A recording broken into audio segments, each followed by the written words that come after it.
Only 2,410 pounds. A very nicely kept 16-foot box KZ hybrid coming in on trade here at Haylett RV of Coldwater, Michigan. Overall, appears to be very well kept. The folks took good care of it. They just wanted a little bit more space, and they swapped up to a 21-foot triple hybrid with U-dinette slide here at our Southern Michigan Supercenter. Everything in this trailer was made to be very weight sensitive, very weight conscious. That's how they got down to 2,410 pounds. Like the ceiling height is a little bit reduced. The cabinetry is very flat, very plain, very simple, but very lightweight. The floor is a little bit thinner than industry standard, but it's thick enough. I'm a 200-pound dude walking around this thing, no problem. So, you know, that's kind of what they do to get down to that sort of weight. This is a really interesting layout. Like, this is a floor plan that I've seen a bunch before, but I've never really seen it with front and rear hybrid beds. Like in Jayco, they would call something like this an old 145 RB, but it wouldn't be a hybrid. You have this big front dinette here, but I kind of like it the way I have it displayed. You can kind of pull the table down and use the table when you need it, or you can take it outside since it's totally free-floating legs, and then you sort of, I don't know, put the table away during the day, and it gives you a lot larger looking and feeling space by not having that table occupying everything the whole time. Previous owners must have not liked the light coming in through the skylight. They put a little cover to blot that out, but if you take note, there's these little kind of clips right here where you could remove that panel or put it back up whenever you want without having to, like, you know, no screwdriver required kind of thing. Overall, trailer appears to be pretty well kept. I can see that it's been used, but it certainly has not been beaten up. I'm not seeing a whole lot. Like, there's a little piece of trim on the edge of this cabinet panel right here that has just kind of slid a little bit loose, but like, that's the most concerning kind of stuff I can find on this camper. I haven't seen anything that gives me like a whole lot of pause, big concerns, or heart attacks or anything like that.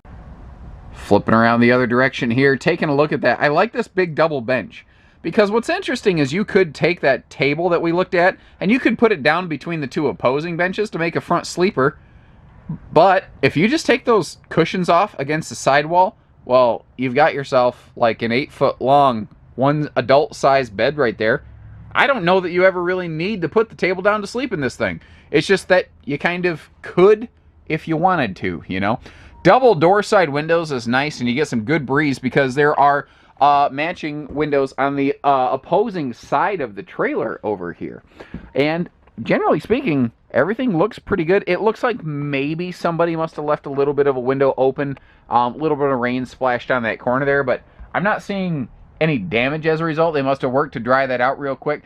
There might be a little spot over here where maybe they had to scrub on the wall or something greasy from cooking might have touched that wall panel. But again, there's nothing soft. There's no leaks. There's no bad spots in this camper that I can locate. It's just small, light, basic. It is also 7.5 foot wide, which is a somewhat uncommon quality that's becoming more common. A lot of trailers are either 7 foot wide or 8 foot wide, and this kind of splits the difference, and it gives just that extra kick of space that you like. Not to mention the choice the designers use to use these light color palettes, very, very good. Now this little cabinet shelf thing right here, the top of it is a little bit roughed up, but the thing is that's not part of the RV. That's actually an aftermarket thing that somebody tossed in here real quick, and they just kind of attached it to that wall panel. Now other things I noticed, like I spotted right here, they put a little pad on the countertop so that the bathroom door isn't gouging up the countertop. So they were very conscious folks. They took care of this thing well. It looks like they definitely used it. But there's a difference between use and abuse. It certainly was not beaten up or used hard. She's a little bit older, and as a result has a manual awning instead of a power awning, which would be a little bit more common today. But take a look at the bed ends. Look how bright and white those things are. That's a huge indicator, especially a stark white bed end like that. If this was not maintained properly, maintained well, it would be all kinds of crazy colors, and you can see that is not the case here. The skin could use a little bit of a cleaning, but this time of year, normally there'd still be snow on the ground. We have been blessed with a beautifully mild winter in the Midwest, well, at least in southern Michigan this year. I know some areas have still gotten pounded pretty hard, but we've been blessed with a very mild winter. So there's just some general storage dust on this that could be, you know, rinsed off. Overall, though, she looks pretty good. Pretty light. Aluminum wheels. You know what? I didn't look at those tires. Let's do that together here. Let me get up a little bit closer. I am not seeing anything in the way of weather checking or irregular wear patterns, so the RV was not overloaded. It wasn't left to bake in the sun. Not to mention the decals and everything are still looking absolutely excellent. I don't know. I think if what you're looking for is something short and light, maybe you've got a very limited tow capacity, I think this is something that could do well by some folks. So give us a call here at Haylett RV of Coldwater, Michigan.